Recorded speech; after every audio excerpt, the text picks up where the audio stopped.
Together.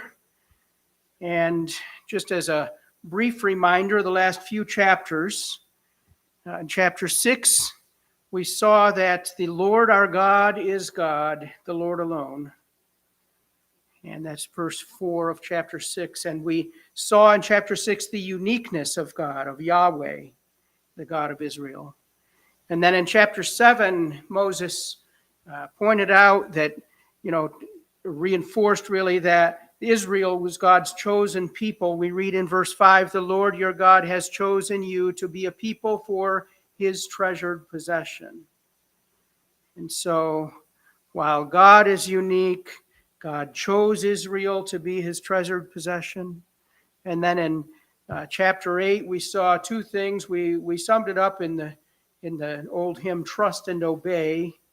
But the verse 1, he says, the whole commandment that I command you today, you shall be careful to do.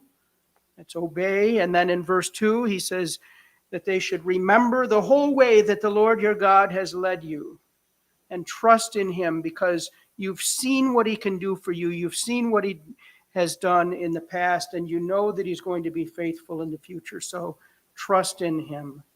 And now in chapter 9, and we're going to go today, verses 1 through chapter 10, verse 11.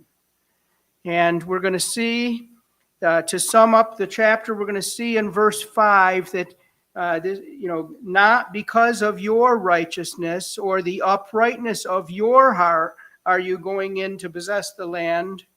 It's not because of your righteousness, Israel, even though, yes, you were chosen by God, and yes, if you trust and obey him, he'll give you these blessings.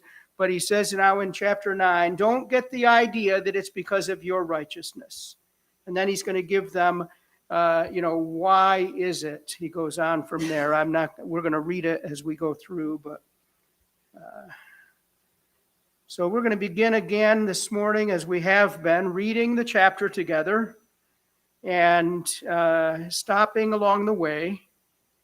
And then I want to, at the end, really draw out, what does this say to us today? How does this apply to us? And of course, we have to remember that, these verses are about Israel, to this particular generation about to go into the land. So it's not a direct, command to us. It's not a direct, these verses aren't speaking about us, but there is an analogy that we draw. It's a type of the church and specifically of Christians, believers today. And so how we should live, how we should, the worldview that we should have, and how we should conduct ourselves. So if you'd follow along with me as I read in verse 1, Deuteronomy 9. Hear, O Israel, you are to cross over the Jordan today, to go in to dispossess nations greater and mightier than you, cities great and fortified up to heaven, a people great and tall, the sons of the Anakim, whom you know, and of whom you have heard it said, who can stand before the sons of Anak? Know therefore today that he who goes before you as a consuming fire is the Lord your God. He will destroy them and subdue them before you. So you shall drive them out and make them perish quickly, as the Lord has promised you. So we see in these verses really 1 to 3, yes, you're going to go in and you're going to take this land. God has promised it to you, and you're going to do this. You're going to take a dispossession these nations who are greater than you, mightier than you, cities that are great and fortified. These giants that are in the land, the sons of the Anakim. And so, which were, giants, they were, huge. And so, and here, he's speaking, in the past, he's been speaking about the parent generation, back at Sinai. But here now, Moses is speaking to this generation that is indeed on the precipice of entering the land. And so he's telling them, you're going to go in and you're going to conquer these people. But then he says, know therefore today that he who goes over before you as a consuming fire is the Lord your God. Yes, you're going to do this, but before you go over there, before you, the Lord is going to go, and he's a consuming fire, and he's going to destroy them and subdue them before you. And then you're going to drive them out, and they'll perish quickly. But who's going to do the work? God's going to do the work. So it reminds me, it may be a little bit of a trivial example, but you've seen time, maybe you've experienced this where your wife's trying to open a jar, and she finally, you take the jar from her and you open it up, and she says, "Well, I loosened it," right? Well, the people may open the jar, but the people may conquer these. The Israelites may conquer these giants, and they may cast the nations out, but really it was God who before them went over as a consuming fire. So he goes on in verse 4 and he says, "So do not say in your heart, after the Lord your God has thrust them out before you, it is because of my righteousness that the Lord has brought me in to possess the land. Whereas it is because of the wickedness of these nations that the Lord is driving them out from before you. Not because of your righteousness or the uprightness of your heart are you going in to possess the land, but because of the wickedness of these nations, the Lord your God is driving them out from before you, and that he may confirm the word that the Lord swore to your fathers, to Abraham, to Isaac, and to Jacob." So he says, yes, you're going to go in, and these people, you're going to conquer these peoples that are there, these giants, and you're going to dispossess them of the land. The land is going to be yours, but don't get the idea that it's because you're righteous, you're somehow upright, you're somehow, the model of what God wants a person to be. No, it's actually because God is using you to judge, to punish this wicked people. It's because of their wickedness that you're going to win and possess the land. It's a little bit of a different view of the world, isn't it? And then he goes on and he says that he may confirm the word that the Lord swore to your fathers, to Abraham, to Isaac, and to Jacob. Because remember, God had made a promise to Abraham that he would make of them a great nation. And remember that when God told Abraham, everywhere where your feet walk, that is where I'm going to, the land I'm going to give you. And so God is, delivering this promise because of the promise he promised to their forefathers. And delivering that promise is confirming his word, is putting his, it's delivering what he promised. So he goes on now in verse 6 and he says, "Know therefore that the Lord your God is not giving you this good land to possess because of your righteousness," which, we just heard that a minute ago. So he's repeating it. But then he says, "For you are a stubborn people. Remember and do not forget how you provoked the Lord your God to wrath in the wilderness." Just in case you get the idea that you're going to possess this land, you're going to have these blessings from God, this land flowing with milk and honey because of your righteousness. No, you got to think back of what you did. Now, again, we have to remember this is the next generation. This is not the same generation that was back there at Mount Sinai, or Horeb as it's called. It's a different generation, but Moses is speaking to them as a nation, you, the Israelites. Because, during that wandering in the wilderness, these that are here today were born and grew up. He says, Moses goes on here and he says, "From the day you came out of the land of Egypt." until you came to this place. You have been rebellious against the Lord. Moses is like, I was there. I remember what happened. You have rebelled against the Lord from that very day.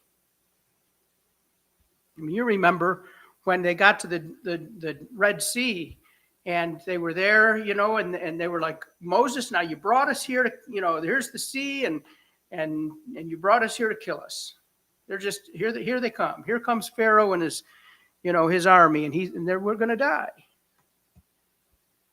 And then they crossed the Red Sea. They were safe on the other side, and we're going to go through a few of the specific things as we continue in the chapter. But there were many, many times through wandering in the wilderness that those Israelites demonstrated they were stubborn. They did not want to trust God. They wanted to go back to Egypt. There was multiple times when they made those kinds of statements. We're going to read a few of those today. So he says, from the day you came out of Egypt until you came to this place, you've been rebellious against the Lord. Even at Horeb, Sinai, you provoked the Lord to wrath. And the Lord was so angry with you that he was ready to destroy you. When I went up the mountain to receive the tablets of stone, the tablets of the covenant that the Lord made with you, I remained on the mountain 40 days and 40 nights. I neither ate bread nor drank water. And the Lord gave me the 2 tablets of stone written with the finger of God, and on them were all the words that the Lord had spoken with you on the mountain out of the midst of the fire on the day of the assembly. And at the end of the 40 days and 40 nights, the Lord gave me the 2 tablets of stone, the tablets of the covenant. Then the Lord said to me, arise, go down quickly from here. Why? For your people, Moses, whom you have brought from Egypt, have acted corruptly. See, God already knew what was happening. They have turned aside quickly out of the way that I commanded them. They have made themselves a metal image, that golden calf. We talked about it just a few weeks ago. We read that chapter in Exodus 32. How they, got tired of waiting for Moses. He was up there 40 days and 40 nights, it says. They got tired of waiting for him. They said, we don't even know what's happened to him. What are we going to do? So it's actually Aaron's idea, as I read it in Exodus 32. Give me all your gold. I'll make a golden calf. And they were worshiping and having a party.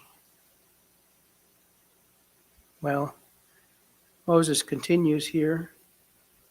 And he says, furthermore, the Lord said to me, I have seen this people, and behold, it is a stubborn people.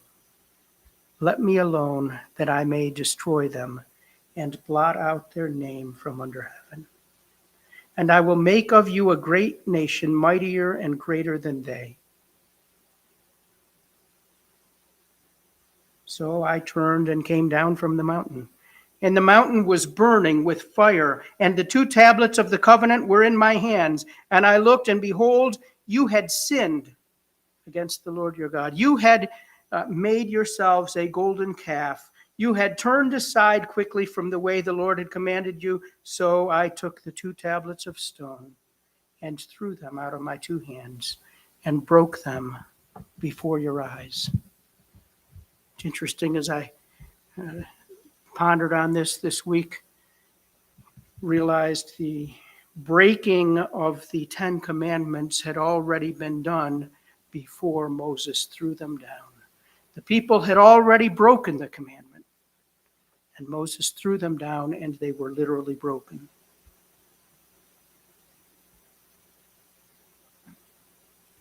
And then Moses says, then I lay prostrate before the Lord as before, 40 days and 40 nights. I neither ate bread nor drank water because of all the sin that you had committed in doing what was evil in the sight of the Lord to provoke him to anger.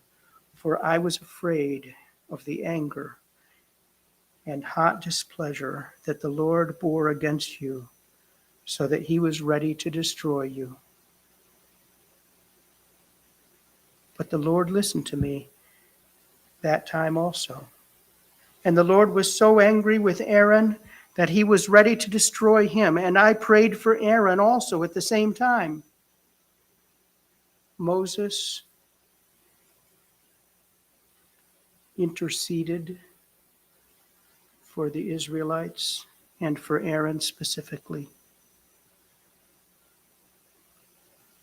And then I took the sinful thing. I took your sin, the calf that you had made, and I burned it with fire and crushed it, grinding it very small until it was as fine as dust.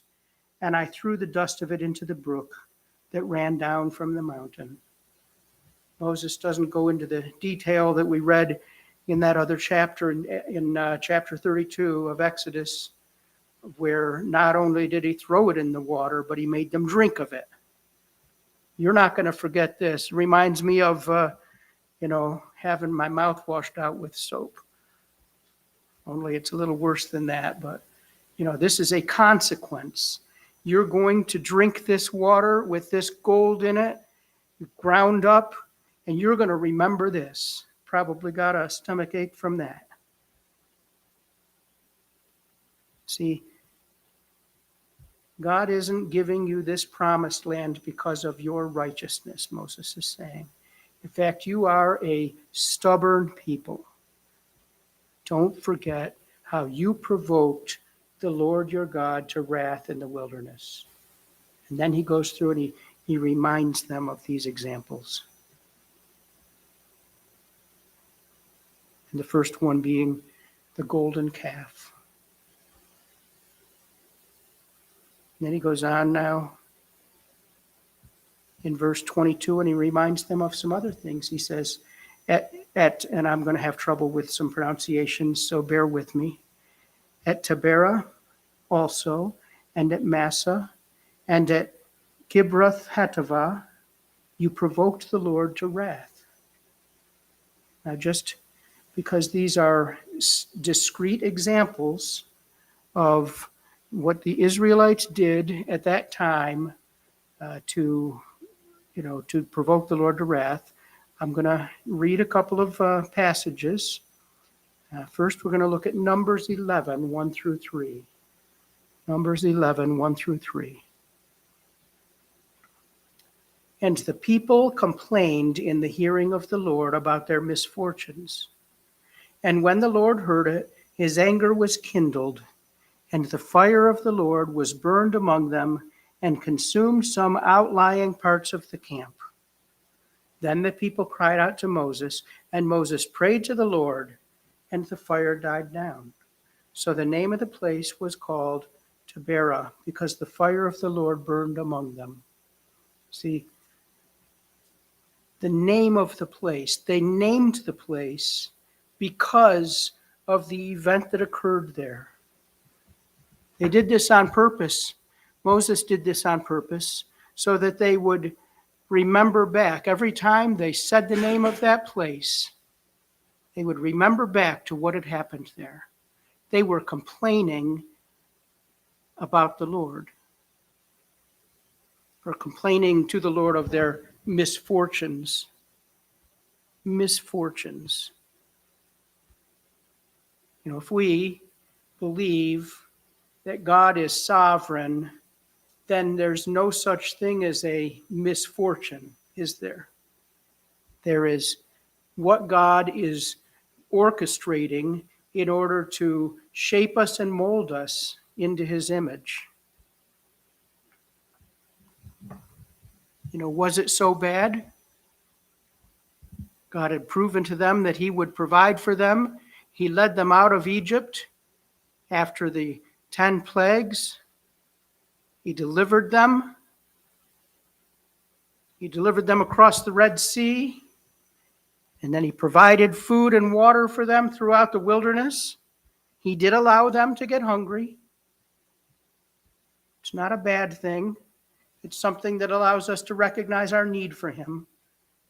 Here they were, complaining, and just complaining. God consumed the outer lying parts of the camp with with fire. Fire of the Lord. Pretty, I don't know. Can you imagine our kids as they're growing up complaining and God consuming with fire? It's a pretty visual example or a pretty visual demonstration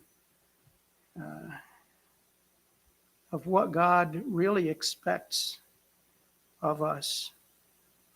Well, we go on in Exodus chapter 17, verse 7, and we read, he called the name of the place Massah and Meribah because of the quarreling of the people and because they tested the Lord by saying, is the Lord among us or not? And I'm not going to go into the time to read this entire passage again. We read it a few weeks ago.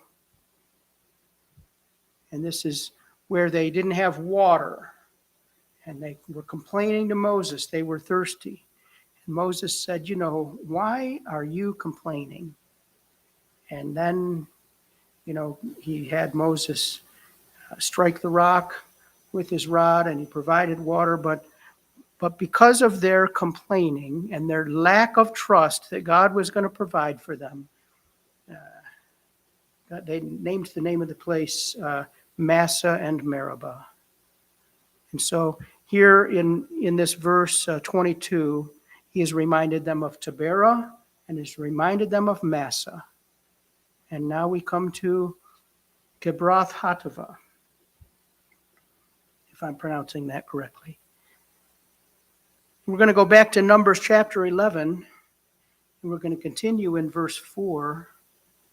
Because remember, the people had been eating manna, hadn't they? In verse 4, he says, now the rabble that was among them had a strong craving. A strong craving. And the people of Israel also wept again and said, oh, that we had meat to eat. We remember the fish that we ate in Egypt that cost nothing. The cucumbers, the melons, the leeks, the onions, and the garlic. Oh, it was so great in Egypt. We didn't even have to, it didn't cost us anything. Forget the fact that we were slaves. And yes, they were feeding us, but we were slaves. It didn't cost us anything. But now our strength is dried up and there is nothing at all but this manna to look at.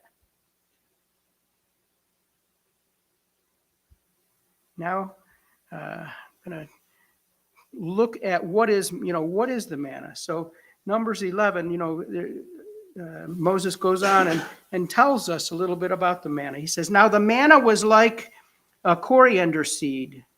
Its appearance was like that of bdellium. It's a gum resin in a plant from India. It's colorful. The people went about and gathered it and ground it in hand mills or beat it in mortars and boiled it in pots, made cakes of it, and the taste of it was like the taste of cakes baked with oil. So sounds more like a dessert or maybe cornbread or something, but when the dew fell upon the camp in the night, the manna fell with it. And Moses heard the people weeping throughout their clans, everyone at the door of his tent, weeping, and the anger of the Lord blazed hotly, and Moses was displeased. They had this manna, but they wanted the food they had from Egypt. They were tired of the manna. They were tired of God's provision for them. They didn't want what God provided for them. So Moses said to the Lord, why have you dealt ill with your servant? Why have I not found favor in your sight?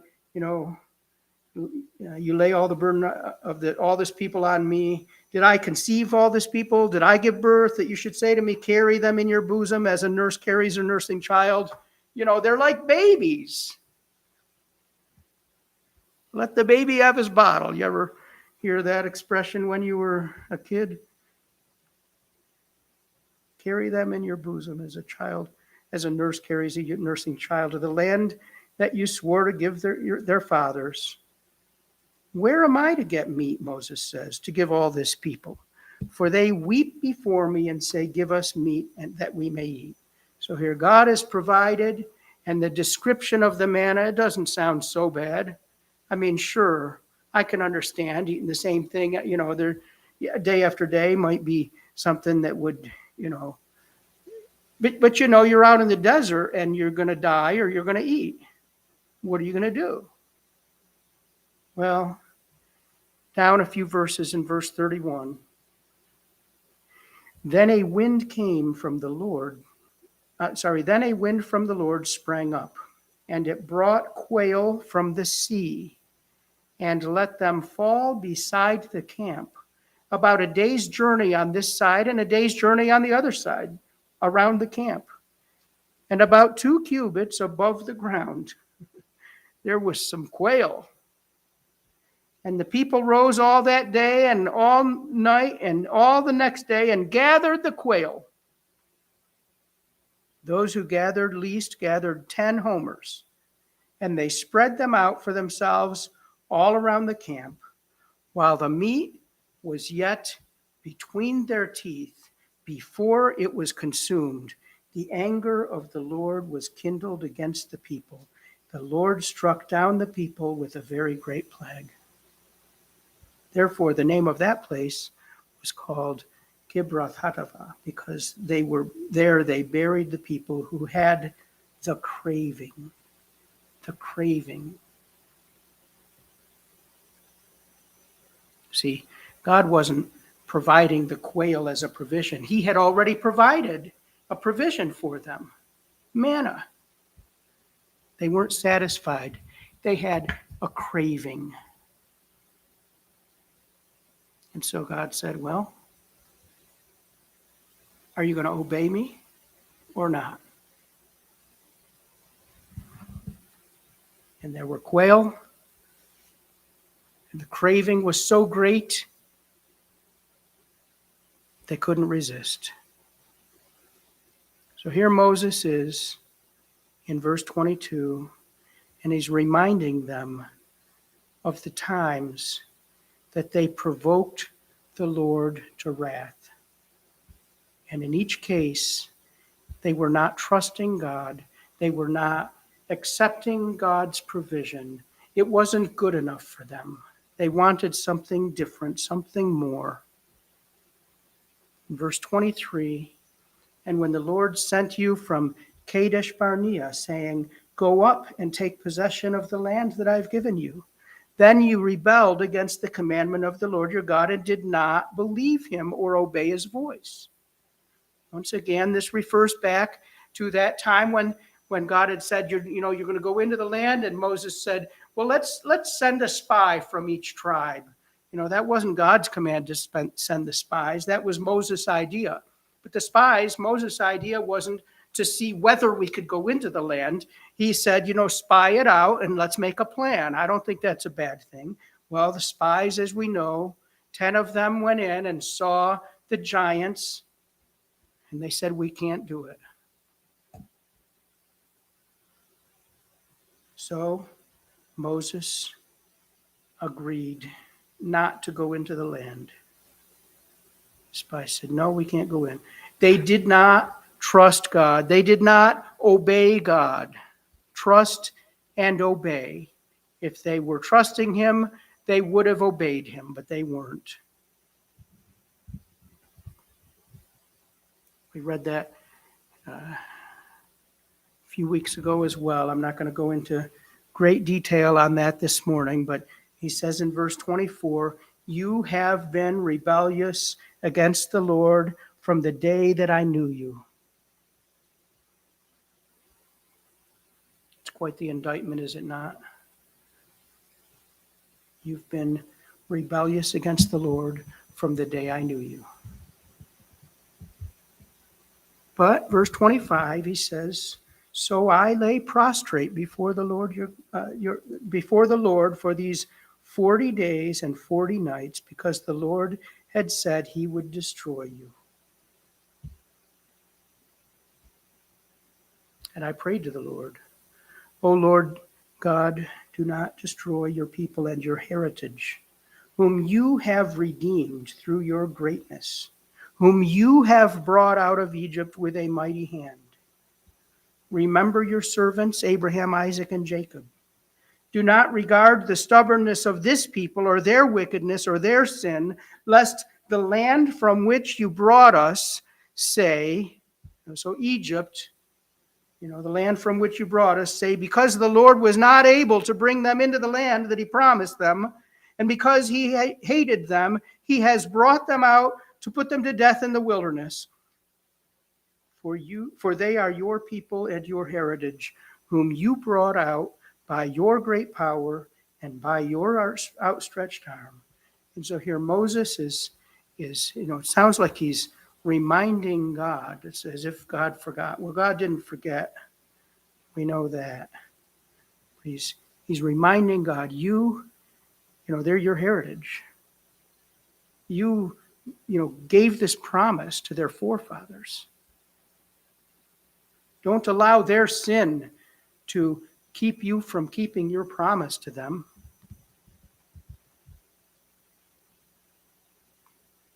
Moses fasted and prayed 40 days and 40 nights. Actually, if you think about it, he had already fasted and prayed for the first 40 days and 40 nights when he got the first set of commandments. Then he went down the mountain, broke those, and then went back up the mountain and fasted another 40 days and 40 nights. I don't know how long he was down before he went back up on the mountain, but, that's a long time. I might comment for a minute about the 40 days and 40 nights. Where else do we read of 40 days and 40 nights? One of the places is Noah on the ark. Remember, it rained 40 days and 40 nights. It was on the ark longer than that because he had to wait for the water to dry up and the earth to begin to be restored. And then, of course, we remember Jesus in the wilderness. He fasted and prayed 40 days and 40 nights. And Satan came and tempted him. And here we see Moses, before the Lord, fasting and praying. I have to imagine Noah on the ark spent some time fasting and praying. Here he is watching the entire world be destroyed.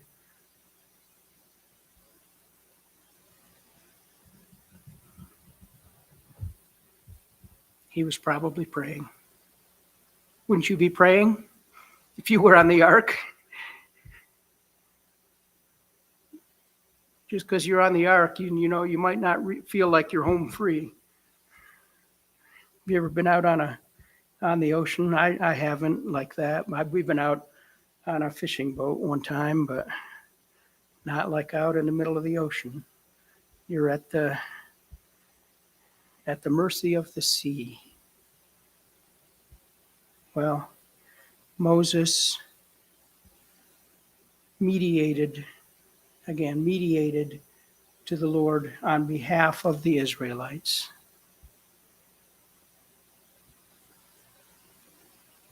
And then we go on in verse 1 of chapter 10. He says, "At that time the Lord said to me, 'Cut for yourself 2 tablets of stone like the first, and come up to me on the mountain and make an ark of wood.'"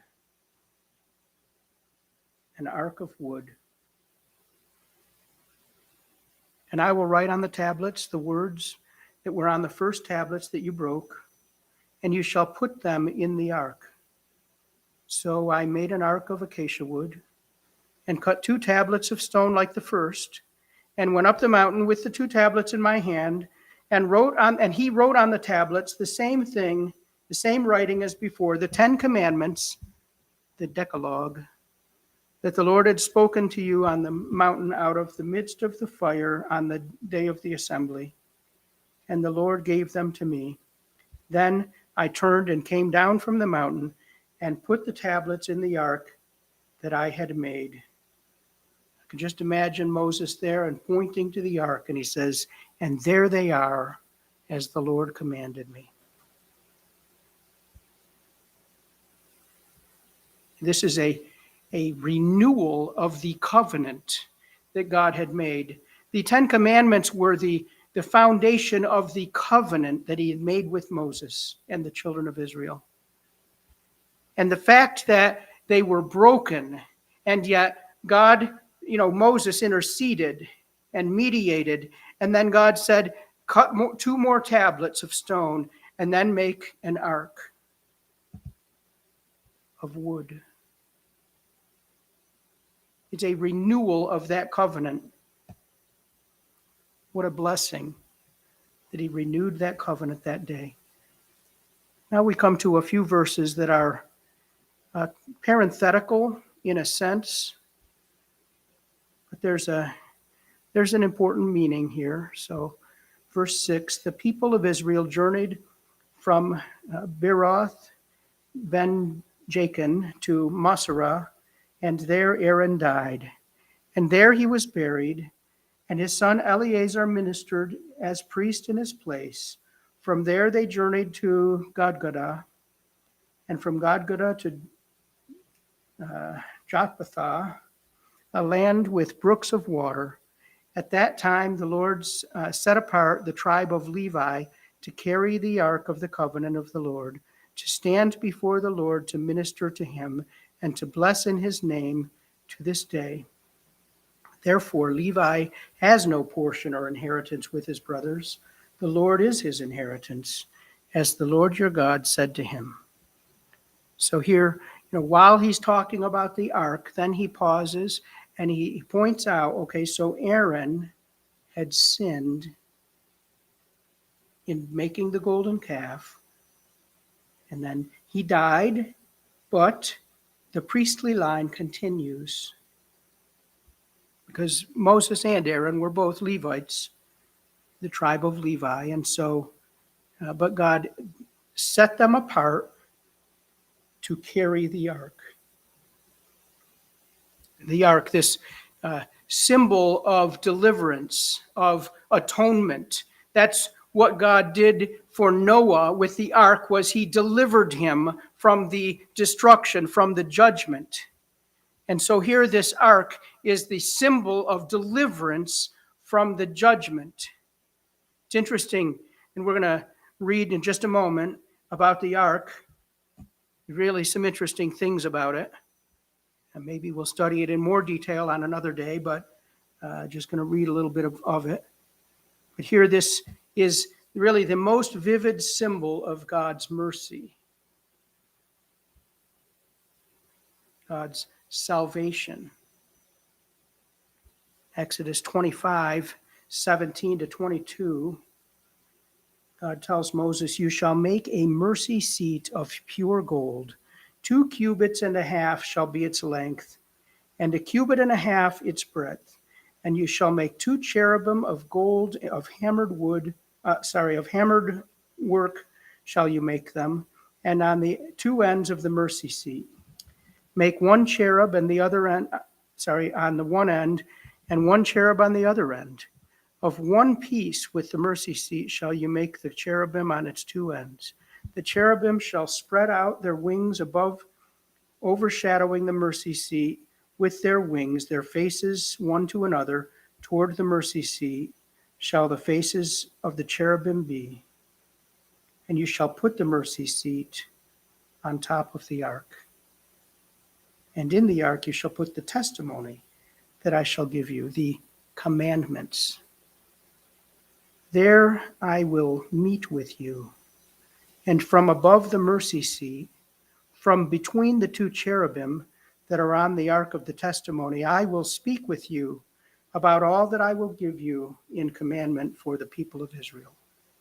So this ark that he had made, which stored the 10 commandments and a few other things, also has over it this mercy seat with the cherubim. And now if we go to Leviticus 16, we read in verse 11, "And Aaron shall present the bull as the sin offering for himself, and make atonement for himself and for all his house.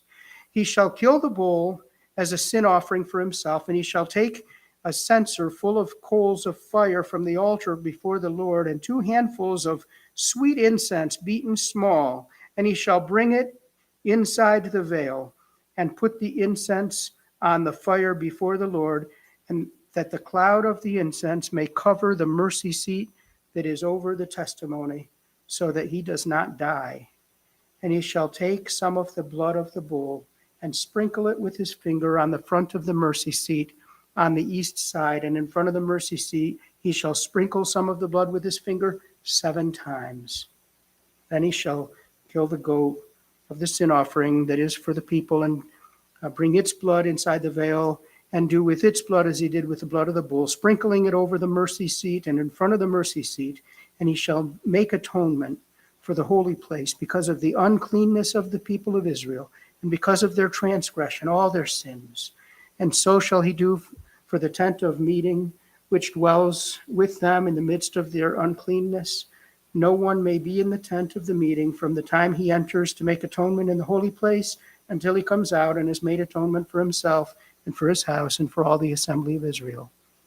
And so this mercy seat, which contains the commands which the Israelites have proven and will prove in the future that they are incapable of keeping those commands, even though that is the standard that God has set. And yet over top of the 10 commands are this mercy seat, and on it is sprinkled the blood of the sacrifices. The picture of Jesus, the ark, the deliverance from the judgment, the blood sprinkled, just as they sprinkled blood on the doorpost and the lintel of the door.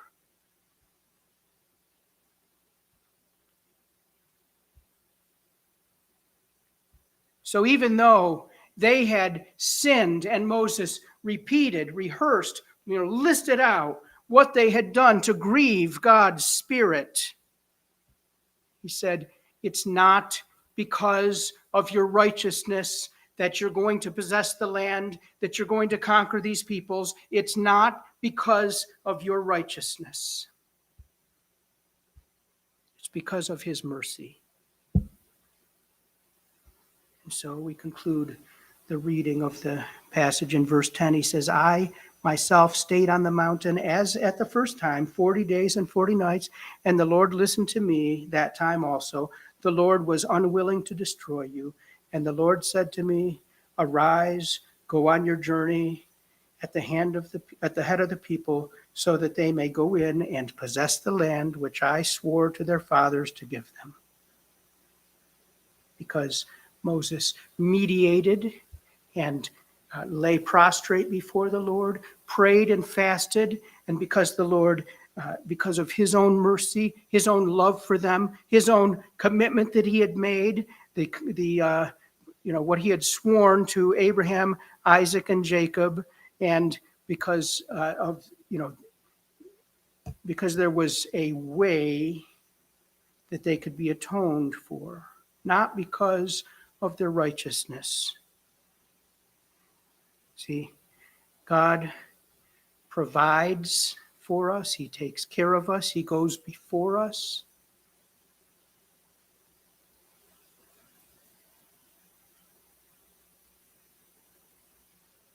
But it's not because of our righteousness that we have what we have, that we have the blessings that we have. God does bless us, but he doesn't bless us because we're righteous. No, he blesses us in spite of our sin. He blesses us because he's merciful and gracious.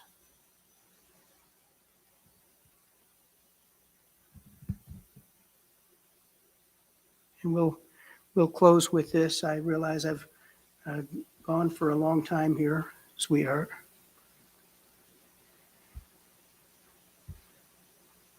Just a little inside joke.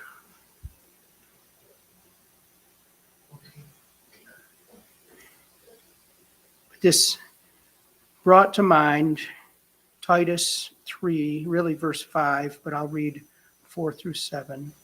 But when the goodness and loving kindness of God our Savior appeared, he saved us, not because of works done by us in righteousness, not by works of righteousness which we have done, but according to his own mercy, by the washing of regeneration and renewal of the Holy Spirit, whom he poured out on us richly through Jesus Christ our Savior, so that, being justified by his grace, we might become heirs according to the hope of eternal life. Not by our righteousness, but by his mercy, he saved us.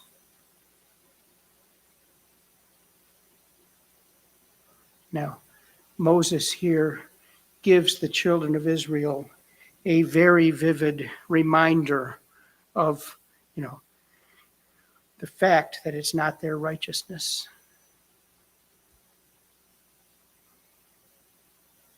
And I hope that God doesn't have to give us that very vivid reminder.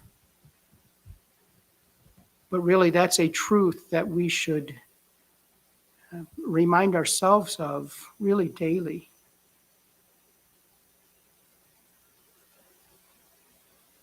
We sing of the deep love of Jesus, the deep love that he has for us.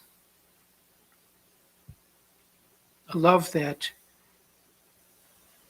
overcomes our sin, a love that caused him to be willing to go to the cross to atone for our sin. And he wants to set us apart, to make us holy, his prized possession, just as he chose Israel as his treasured possession.